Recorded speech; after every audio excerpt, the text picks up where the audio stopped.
guys, so today I'm back to ripping. I already started about 20 minutes ago, but I was just kind of pushing some material. So you can see we got the tree pushed out of the way, got this material pushed a little bit. I'm just ripping the last of it right here, and then I'll go grab my bucket and then start packing this stuff into a pad. So this stuff's ripping pretty good. This area didn't take too long. It was going a little slow yesterday. Hit some hard stuff, but today it's looking a lot better. This stuff's breaking apart pretty easily. Forgot to bring my chainsaw up here and cut that root ball off of the tree there and chop that up. I'll probably just do it tomorrow. I mean, I had some other little projects I had to do today that took up some time. It's always the case.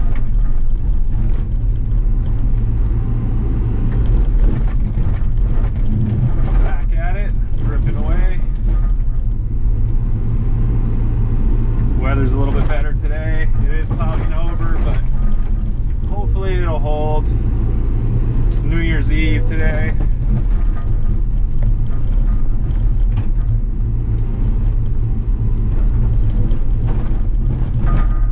Not sure if I'm gonna do anything tonight. Not really into partying or anything like that. So, maybe go hang out with some friends for a little bit, but I probably won't make it till 12 o'clock. I mean, it's, I barely make it to 10 if I try. Used to, but not anymore. Getting too old for that.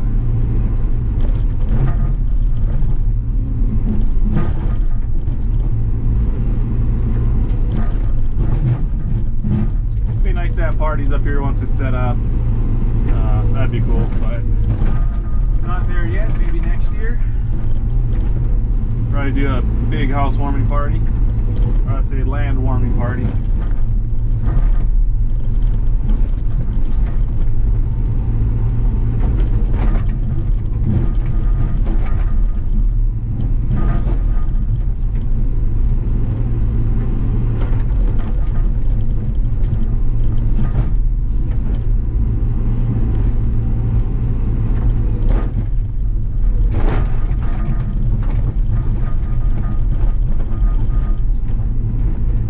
So this material is breaking up pretty nice.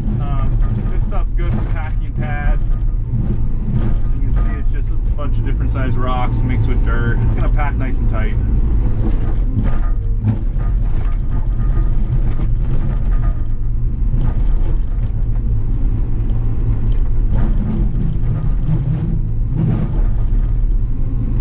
So I hope you guys are learning a lot from my channel. I did a ton of research on excavation. I mean, you know, I've been doing it a little bit here and there for a long time, but not as much as I've been doing it lately. And I've learned so much in the past year doing excavation and just doing a lot of research, watching a lot of other YouTubers out there doing excavation work.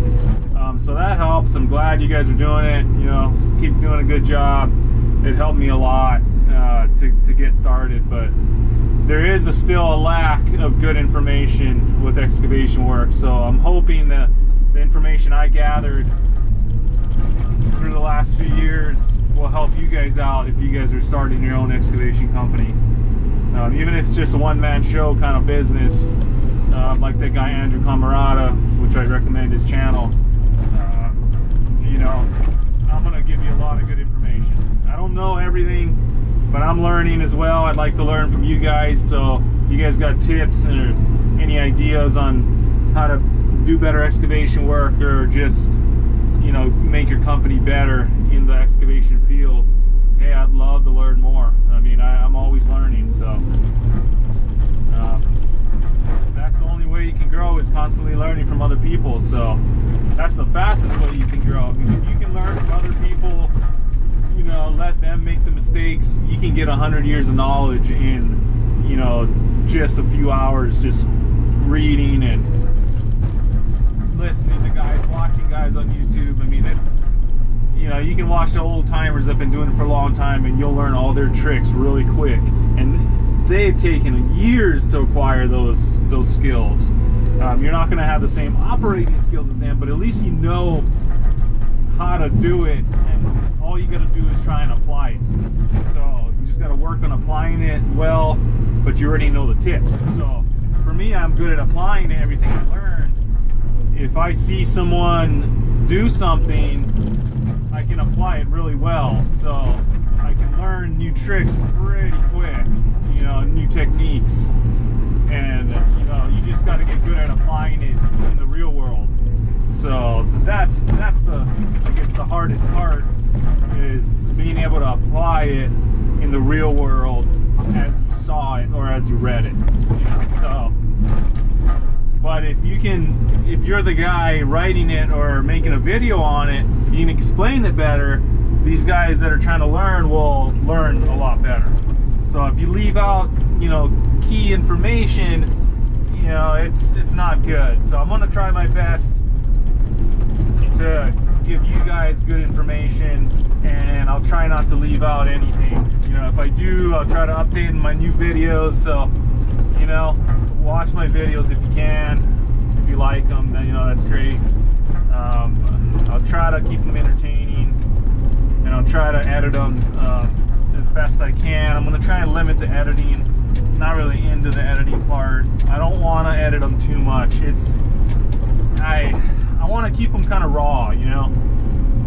But I mean, I have to edit it to make it a good video. So my goal is just to put the videos together and speed it up when it gets, you know, kind of boring and it's just tedious work, so you can see more of a quick time lapse. And then when I'm explaining stuff, I'll slow it down again. The sound is much better, so I fixed my sound on my GoPro 5s, and it's a lot better. So yesterday I got a lot of good footage with good sound, and it's gonna work pretty good. I don't need external microphones or anything like that. All I did was cut 2 holes in the case, the exterior protective case that goes over it. Pretty much blocks the microphones. GoPro, what the hell's wrong with you? Fix your cases. You shouldn't have to drill holes in them. But drilling, just take like a 1/2-inch drill bit, drill 2 holes in the case where the mics are, turn the audio setting to stereo only. Don't have it on auto. Auto's gonna switch between wind and stereo, and anytime you brush against the case, it's gonna go to wind setting and it's gonna drop the audio down real low, so you won't be able to hear anything. So that's all you gotta do. Drill 2 holes, switch it to stereo mode only on the audio, and you're good to go. So, I mean, for the kind of videos I'm making, I don't need wind audio or anything like that, wind protection. So, you know, I'm just videoing from the cab and from outside from a tripod. So that's pretty much it. So I'm not doing anything crazy with these GoPros. But that's the kind of editing I'm going to do, just basic stuff. Keep it pretty much raw for you guys. You know, even if I make mistakes or, you know, say something stupid, I'll try to just throw it in there. You know, I'm not perfect, so, you know, again, I'm not going to be 100% accurate with what I say. I'll try to be. I'll try to correct myself. You know, I'm going to watch the videos over, and if I say something stupid or made a mistake on some spec I threw out there, I'll try to correct myself, you know. So I don't want to give bad information again. But again, I'm just human, so I'm gonna make mistakes and I'm gonna say things that are wrong. But yeah, so I'll try to get good information out there for you guys, and I'll be learning as I go. I'll share information as I go, and you know, try to give good tips and techniques in your comments. Try not to just, you know, be stupid in the comments. I mean, that's not the goal of this channel. It's just to be informative, entertaining, and just have fun with what we're doing here.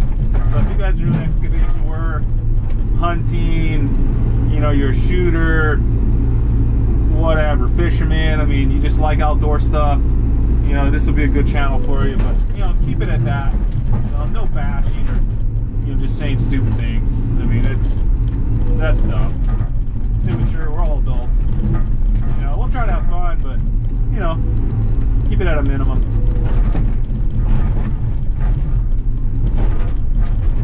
But yeah, so it took me a long time to learn the techniques I learned, and a lot of research. I mean, I've watched hundreds of hours of YouTube videos and read, you know, just so many forums and research for, God, hours, hundreds of hours. And I've talked to so many local operators here, and you know, people that I know that are old-time operators. I know a few of them that have been operating for 50 years or longer, and they give me a lot of tips. But I can learn so much on YouTube. I mean, again, you can learn, you can take in hundreds of years of experience in just a small amount of time. I mean, I've learned more on YouTube in just a few hours than I've learned from the guys that have been doing it for 50 years here. So, I mean, they took, you know, they had to learn out in the field. They didn't have any, didn't have internet to go to do research. I mean, if you want to know something about excavation right now, you just go on the internet, Google it, and you could probably find good information on it right away and get it within a few minutes, 5 minutes, and you got the info. I mean, those guys doing it, you know, 40, 50 years ago in excavation, I mean, they just learned out in the field, so they didn't have a source to go to get information. So it took them years to figure out what you can figure out in just 5 minutes. So use that as a good source.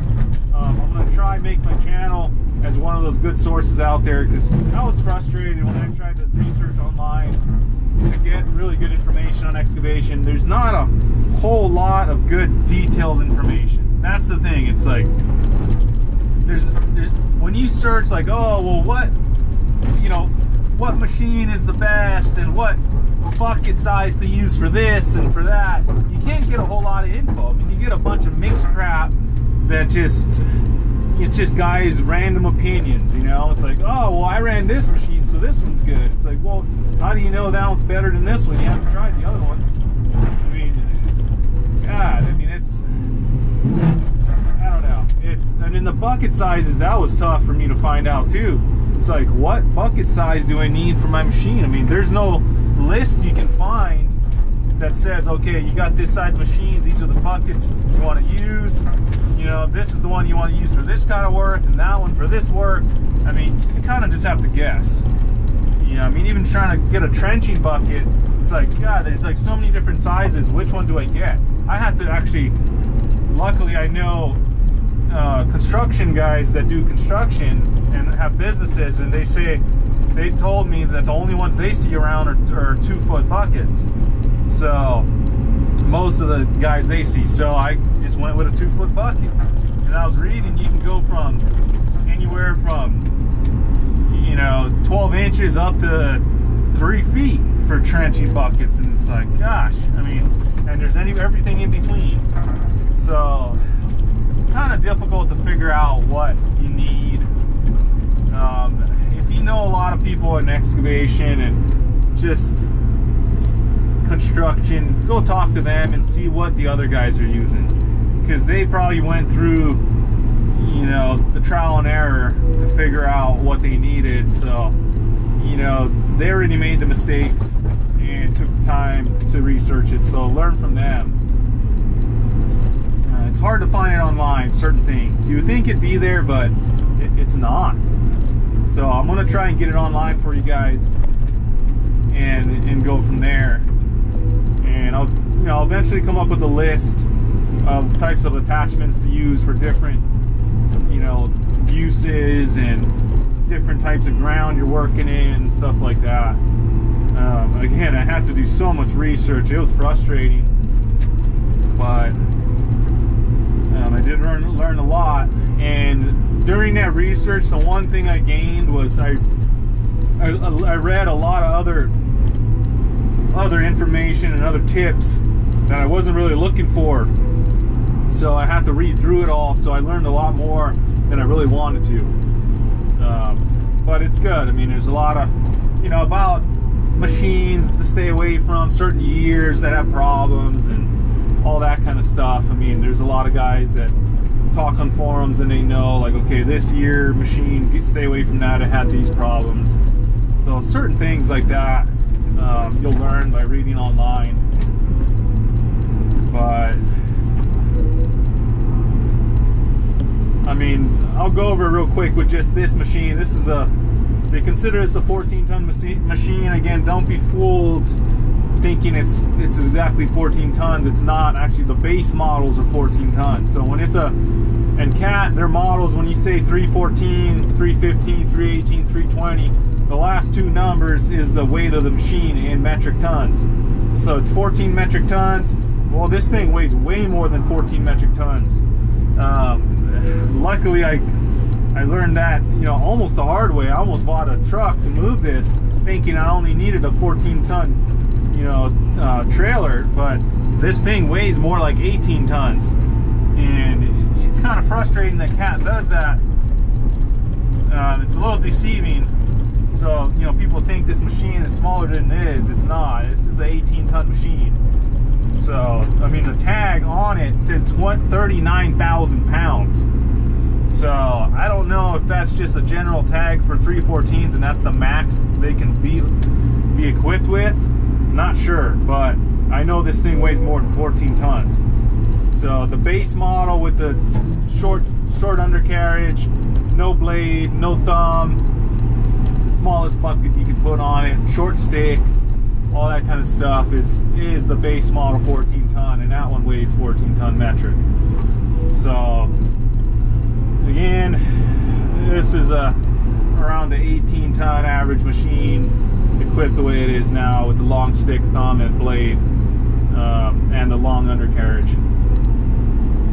But the bucket sizes for this, I found my 42-inch bucket works great as a general purpose bucket. I like that one. The 36-inch that I got works pretty good too, but I like my 42-inch better. So I'd say 42-inch is probably the way to go. 2-foot trenching bucket is kind of a universal size for doing trench work. You don't want to go smaller. The problem is the trench is too small to get into, so it's hard to work. It's hard for like the plumbers to get in there and the electricians, if you're doing underground electrical, to get in there and work. So you got a 1-foot trench bucket, I mean, they're not going to like you because you got a 1-foot trench and it's hard to get in there. So 2-foot, I would stick with a 2-foot. Don't mess with anything else. If you really need to do like irrigation lines and stuff, then you can get a 1-foot bucket. But 2-foot for general, you know, trench work. I got a 5-foot grading bucket. Now I use it just a little bit and it seems to work really good. I talked to a few guys about it and they said don't go bigger than 5 feet on this size machine. So that's what I went with, the 5 foot. Seems pretty good. I think it's like 1.3 cubic yards. So that's enough. I mean, that's good. I mean, this machine will lift it no problem. So I haven't used it again that much, so I'll give you a later update on it, what I think about it after I use it a bit. But I'm going to equip it with a grater blade on the end, a heavy duty one that my friend gave me, and I'm going to use it for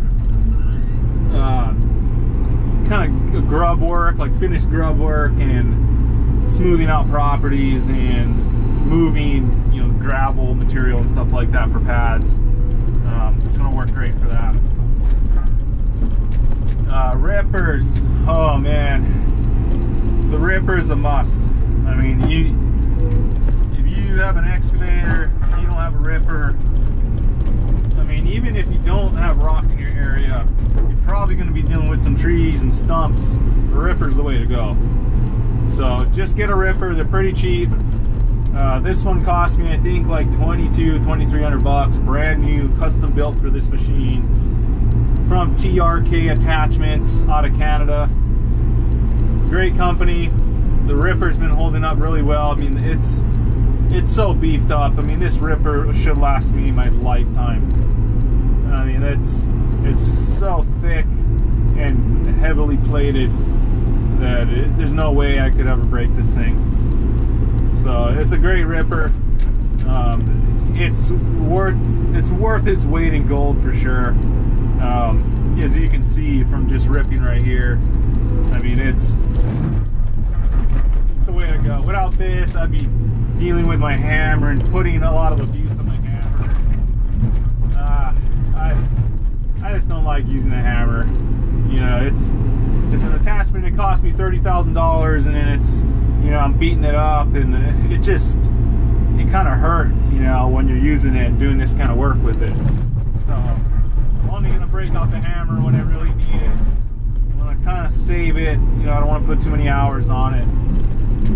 It's high maintenance, and it vibrates the crap out of my machine. I mean, gosh, it's just not good. I mean, I already had a hydraulic leak because the hose came loose inside the motor compartment because I was using a hammer so much and it vibrated it loose.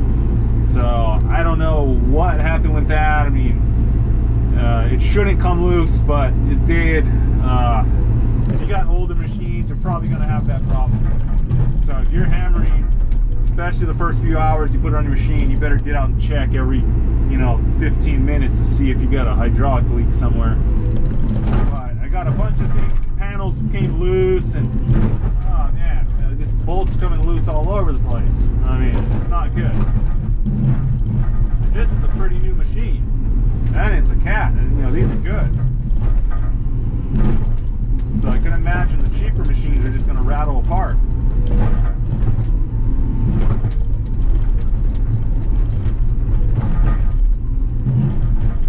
And if you're in the mainland and you're not dealing with hard rock like this, all you need is a ripper. You don't need a hammer. So save yourself some money and just buy the ripper. It costs you $2 grand, and you know, instead of buying a $30,000 to $40,000 hammer.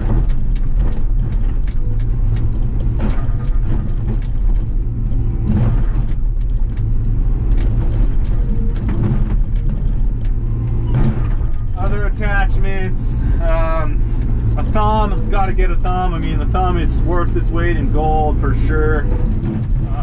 I wouldn't run an excavator without a thumb. They're worthless. So get a thumb. I mean, if you're in a quarry, just, you know, moving dirt, then you probably don't need it. But if you're doing general excavation work and doing different things all the time, you got to have a thumb. There's no way around it. So thumb and the ripper is really important. If you don't have it, again, you're wasting your time. You're wasting a customer's time.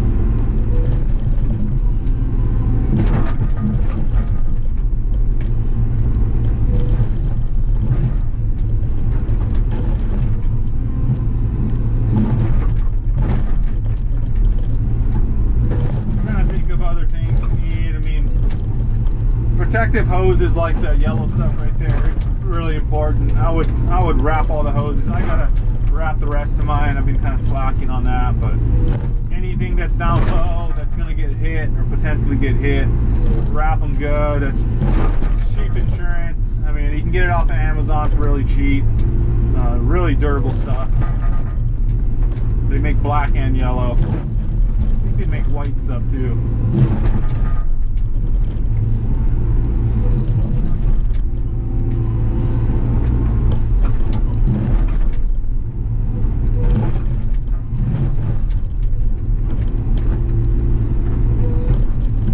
Good grease gun.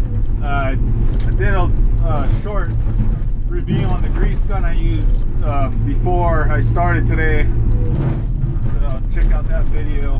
But I have the DeWalt grease gun, the electric one, or the battery operated. Works great. I've been using it for a while, probably about a year now, and it's been holding up really well. No problems with it. Yeah, it's awesome. I mean, compared to pumping it by hand, I mean, doing that sucks. I mean, you got to get the DeWalt grease gun. I think it's about $200, but it's worth it. You know, make the job easier. Make your workers.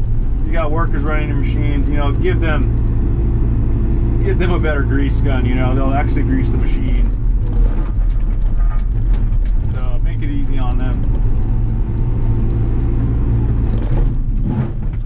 That's a must. Having a tool set like big wrenches and sockets and stuff, handy, that's huge. I mean, you're gonna get hydraulic hoses come loose, definitely on your stick and boom, for sure. So usually it just comes loose, and then you can do it, you know, quick tightening with a big wrench. So I have a couple big wrenches that I just keep in a cab with me, and anytime I get a loose hose, I can just jump out and get out there and tighten it really quick before I lose too much hydraulic fluid. So that's handy. Invest in some of those. I got a couple big sets, and you can do most of the work on the machine yourself. So you can run the machine, you can do general maintenance on it. It's fairly easy. So big wrenches, sockets, that's real handy to have. I'll do a separate video on all the tools I got. That'll help you guys out in figuring out what you need. But I'm gonna make a, well, not make, but I'm gonna attach a job site box, a small one that I got to the front of the blade here. Actually, I'll turn this down. You see right there, right between those, right between that. So I'm gonna set it right there and bolt it down, so I have a job box right there with all my tools in it and my grease gun. So it's with me at all times. I mean, these excavators should come with a big toolbox built in like that. I mean, come on, Cat. I mean, you buy this machine for $250,000 brand new, and it doesn't even come with a place to put your grease gun. I mean, what's wrong with you guys? I mean, and no excavator has it, from what I know. I mean, they got tiny little compartments on the side, but I can't fit a grease gun in it. I can fit some grease tubes, but that's about it. So, you know, give us a spot for some grease and some tools. Shouldn't have to modify my machine like that. But, you know, sometimes you just gotta, if you want it done right, you gotta do it yourself. So that's what I'm gonna do. I'm gonna put a job site box there. I'll show you guys when I do it. Make a separate little video on that. That should be real handy. I mean, that's a lot of times it's just like I don't have my grease gun on me, and I gotta go all the way back to the truck, and it's freaking far away, and then I run out of grease, and then I gotta go get more grease, and it's just a pain in the ass. Or I need a special tool. It's like, it'd be nice to have it all on the machine. So having that job site box attached to the front there, that's gonna be awesome. I mean, you could probably on most machines put it up, you know, by the engine compartment and stuff, like find a spot. But this one's pretty compact, so I couldn't really find a spot to put it. The only other spot would be on top of the cab, which it would fit, but it's just kind of hard to get up there. So this is a way easier spot. It's gonna fit perfectly right there. I hope it's not in the way when I'm digging, or I think it'll be fine. I mean, I might lose a little bit of view above the blade, but I think it'll be worth having it there. So that'll be a cool upgrade. Alright, so pretty unstable right here. I gotta get this material out of the way, so I'm gonna go back there and get my bucket. It's just really unlevel ground right here. You know, I'm gonna try and rip this stuff. It's annoying me. It's high spots.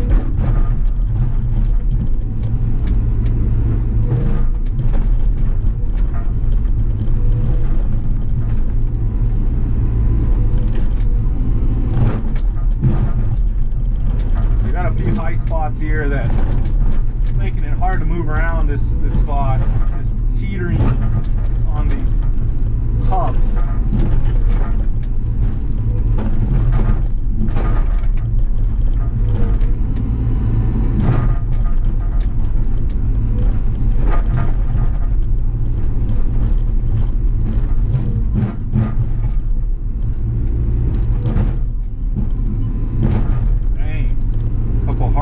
Blue rock spots there.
slightly would be nice.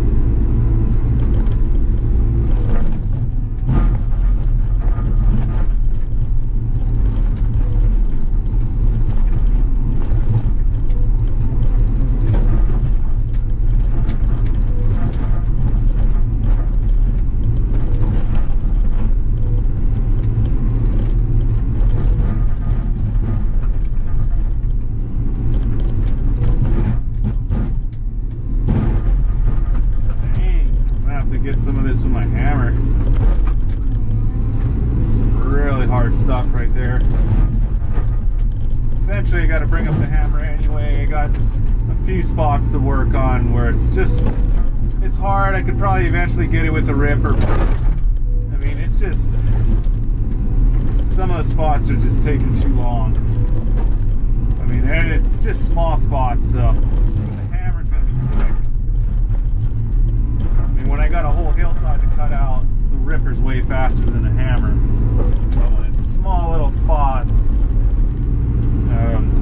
and I got a bunch of them spread out, and I think the hammer's a little bit faster, a little bit more precise. The ripper kind of rips big chunks. That's the only downside I can see is if you're trying to rip, you know, clean it up, you got to come back with the hammer and clean it up. Ripper will rip big chunks out, so it's hard to kind of chisel away at a hillside and make it really even and nice with just the ripper. So it's nice to have both. I mean, if you can afford to have both, here we gotta have both.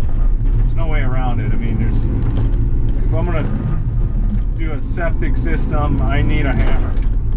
I can rip a lot of it, but I'd say I can rip about 75% of it, and then the last 25 with the hammer. Gotta clean it up.